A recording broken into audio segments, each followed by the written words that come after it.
Hi everybody, we're back at the Ledge. Hi everybody, we're back at the Ledge with Rhys Langlands and I'm Reuben Langlands, and today we're going to take you through what our typical warm-up would be for our session. That was sick, man, you're on it.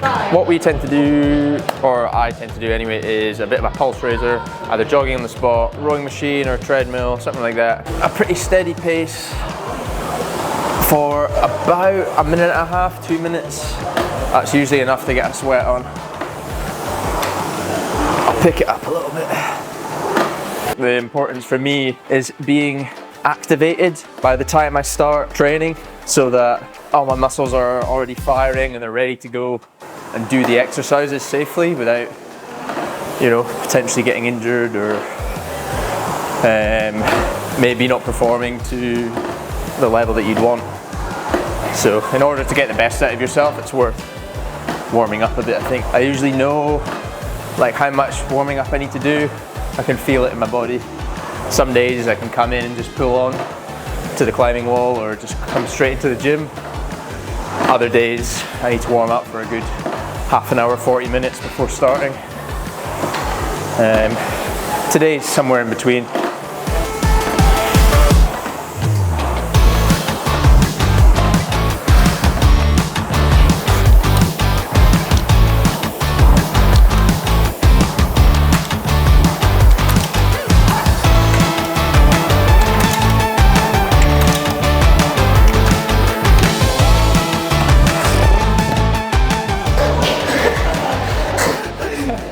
But if you're already like pretty warm, then I do a couple, maybe 2-3 minutes of like yoga flows. As you can see here, adjust your breathing rhythm, make it more natural. Start breathing through your nose. It might not come straight away, that's why you do it a couple times. Stretch a little bit, but not statically and not intense, not holding it. Each move flow into the next. I'm not holding a stretch for more than sort of a split second before moving into the next position. This targets both my lower body, my hips, hamstrings, my lower back, and also my shoulders. So it's a full body warm up. Oh, that's pretty good.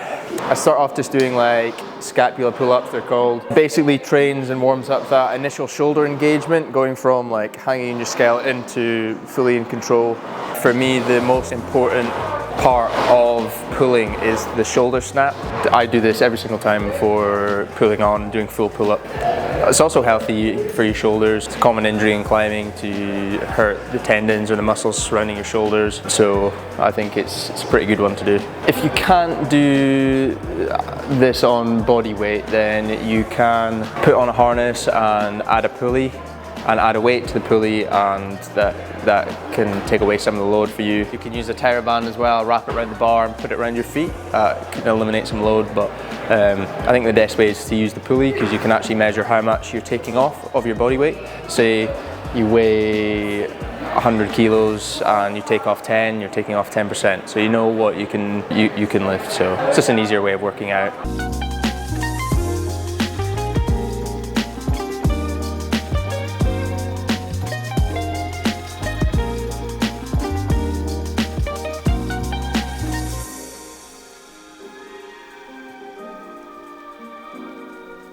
So I don't know about Reuben, but I tend to start off doing my pull-ups slow and controlled, and then I'll do some fast ones. It could be deemed as bad technique, but it's really important for me to get my muscles firing fast in order to be powerful when it comes to training and climbing.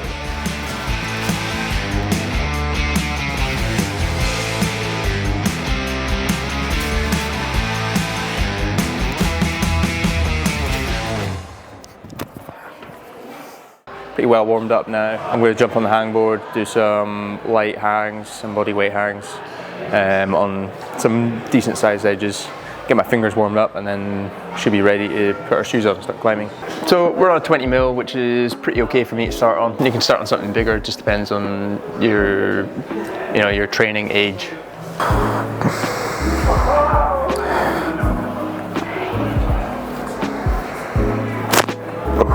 I tend to start off doing longer hangs with like really light load, which for me is body weight. Maybe make it a little more intense and shorten down the hang times.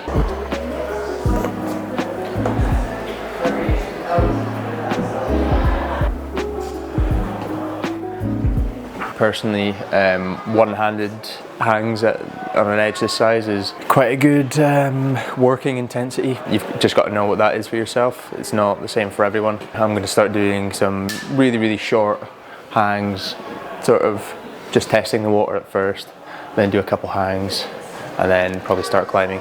Tendon strength takes a long time to develop. They don't develop as quick as your muscles. Once you've gained that strength, you can maintain it for a long time.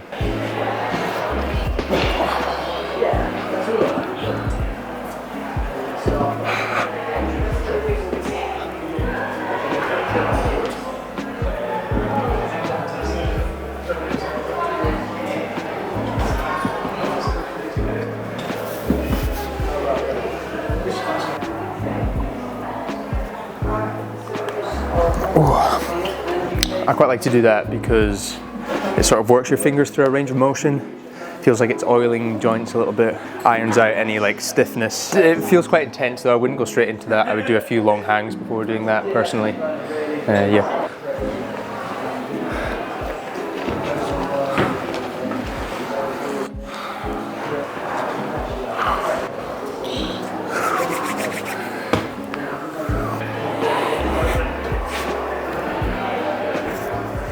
For those who don't know, a crimp is a position that your fingers come to when you tend to be on small holds. It's where the hold is a size less than the last pad of your fingers, and it forces your fingers to cock high, and you need your thumb wrapped over the top to like secure it. It's almost like a full fist sort of position. A half crimp is sort of more 90 degrees without the thumb, which you can do on a slightly bigger hold than that. And a drag is just where your pinky falls off and your fingers sort of passively hang on like this. So this isn't a drag, this is just a 3-finger half crimp. That would be a drag. There's quite a big difference. For warming up fingers, me personally, I like to do like multiple grip. So like I started off 4-finger.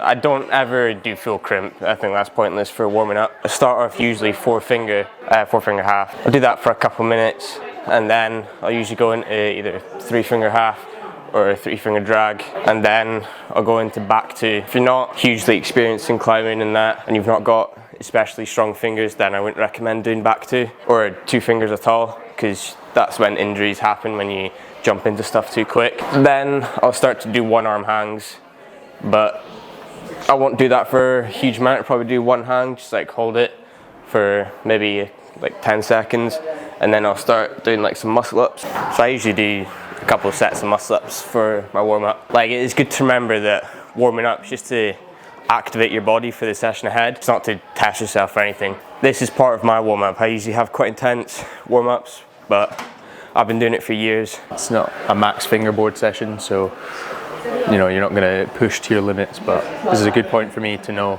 to start climbing. This is about 30 degrees, this is still sort of a steep board. Any type of climbing, it just so happens I'm climbing on the board today, but just start easy, start really within yourself, big feet, big hands. Just like the hangboard, do a bit of volume. Get your body going, get your body moving in the motions, and to feel like the rhythm of climbing at the start of your session.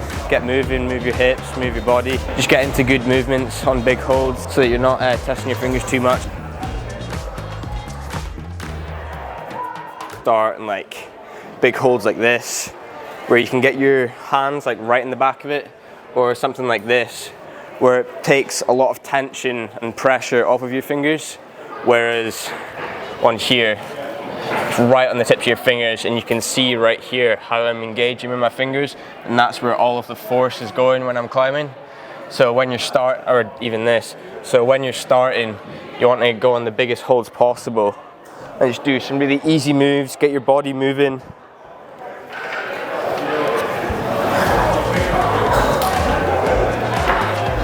And just something that doesn't test you too much, because you are just only getting warm for your session.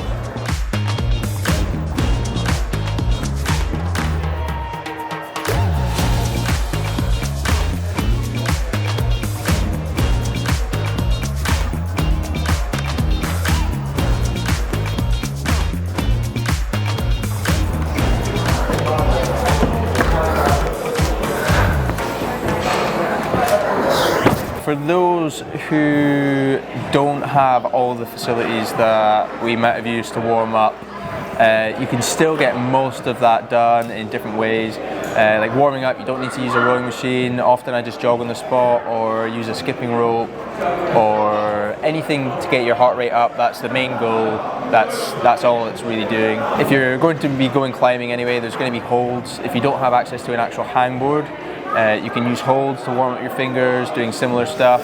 You might not be able to actually hang, but holding the hold and putting your weight through it, leaning back, forcing the load through your fingers is going to do a similar thing. You should have access to a hangboard if you're going climbing. Obviously, if you're outdoors, like you can still bring a portable hangboard, but it's less accessible. So we might do another video on warming up for climbing outside if you'd be interested in seeing that. So yeah, let us know. Well, I hope that was insightful for everyone who's a bit lost when it comes to warming up or is just looking for new ideas for warming up.